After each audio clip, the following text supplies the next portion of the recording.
They were a warlike tribe that lived deep in the heart of Asia. And they were so warlike that even the Asiatics drove them out of Asia into Eastern Europe. And to reduce this so you don't get too confused about the history of Eastern Europe, they set up this big Khazar kingdom, 800,000 square miles. Only there was no Russia, there were no other countries, and the Khazar kingdom was the biggest country in all Europe. So big and so powerful that when the other monarchs wanted to go to war, the Khazars would loan them 40,000 soldiers. That's how big and powerful they were. Now, they were phallic worshippers, which is filthy. I don't want to go into the details of that now. It was their religion, the way it was the religion of many other pagans or barbarians elsewhere in the world.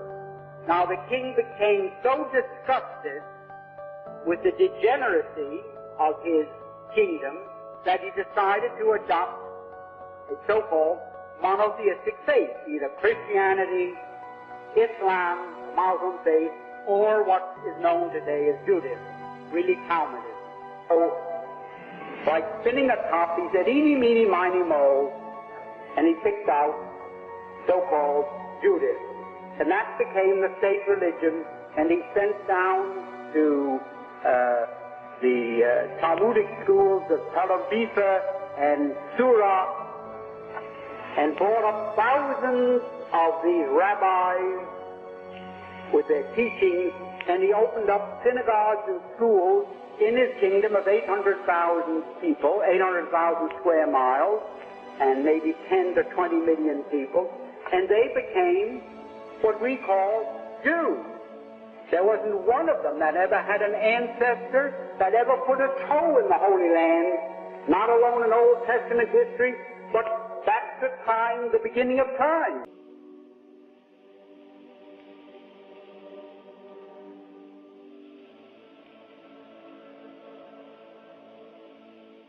And the blessing of Abraham come on every office, through every person that enters into that place. That the blessing flow beyond any manifestation that any of these people have ever seen. And suddenly they will say, we can no longer turn our backs on the nation of Israel, and we will stand, and we will be firm, and we will win and not lose.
During the time of Christ, he lived during the time of Roman occupation of Jerusalem.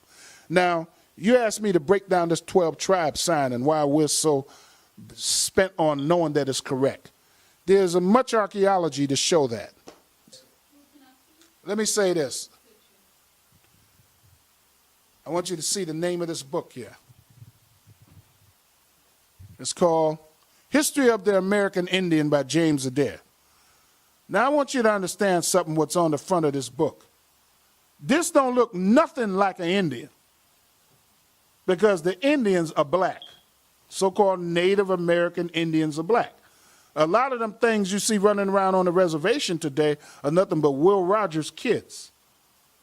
And that's a whole nother story. But I'm going to show you one thing, Sinetta, before I break down that 12 tribe sign. Yes, sir. Here's a book called, now this is about nothing but American Indians. The name of this book is called The Great Chiefs. The Great Chiefs. And I want to know, do Indians look like this? That's what I want to know. I want to find out, do they look like, Frenchmen? No. Or do they look like niggas? Let's find out. We're going to find out in this book called The Great Chiefs. What do the real North American Indians look like? Now, I'm not knocking out all the ones that are fair-skinned because you're going to have many of them that are fair-skinned because of the rape and the robbery and the murder that went on among them throughout their nations, that the white man mingled his seed up in there and tried to destroy them. But you can't get better than this. This is a meeting of members of the Dreamer group. They're calling it a cult. Now look, all the great chiefs, you got all these different chiefs in here, Indians. I want you to understand, these are Aboriginal American Indians, and you don't get a white face out of none of them. Every one of them is black as charcoal. Now that's in 1860. Yes. They're black as charcoal. Where's this white Indian stuff? They don't look like Will Rogers kids. These are true American Indians still walking around today. Many of them live in South Dakota, North Dakota. Some of them live down in Florida, in the Florida Keys and swamps, in different parts of North Carolina, South Carolina. Hell, my grandmother was Cherokee Indian. She was this black as tar. Okay, I hear you. That's another one of Marcus. Yeah, another soldier, that's right. But I'm showing you the real image of what the real Indian looked like.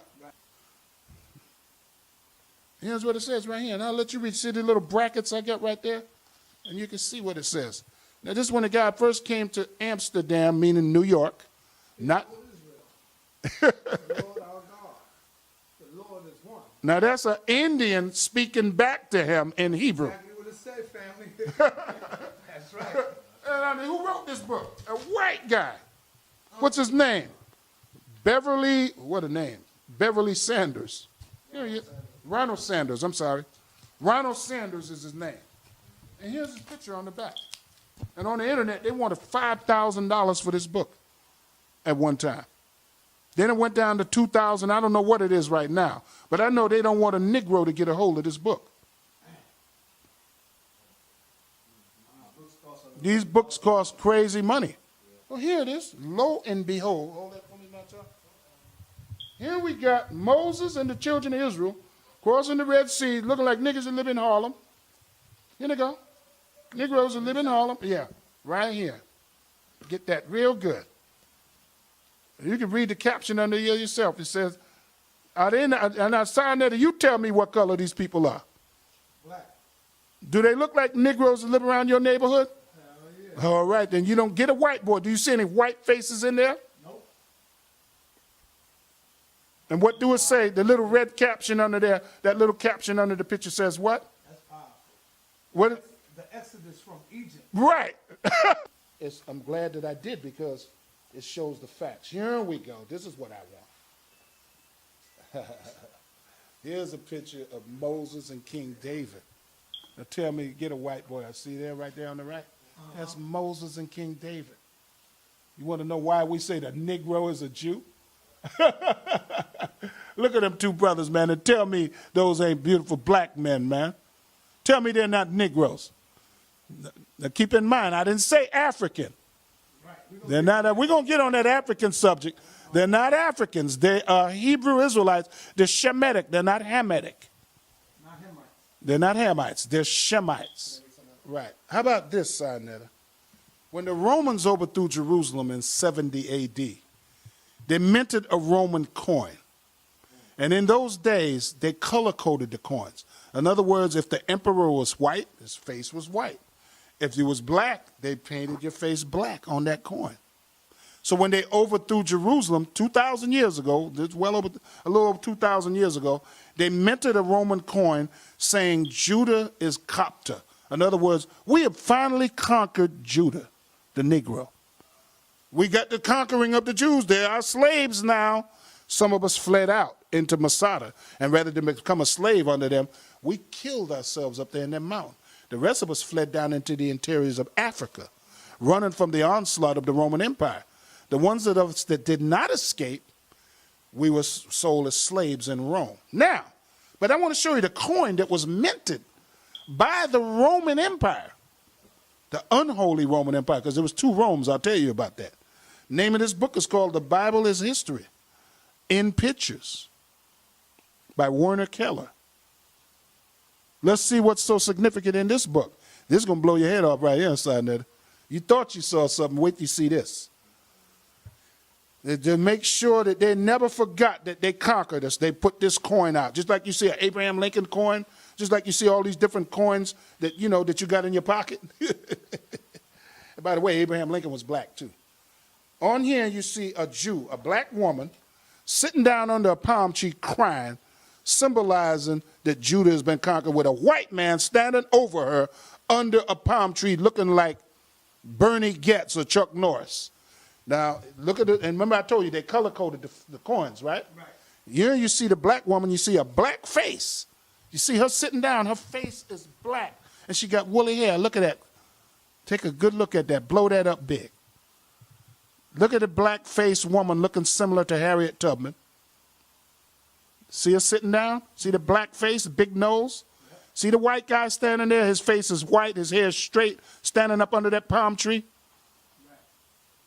Let your eyes adjust to that good. Can you really see this? Yes, I see. Do you see that's a black woman sitting there, and there's no doubt her face is colored black? You see that? Powerful. Is that powerful?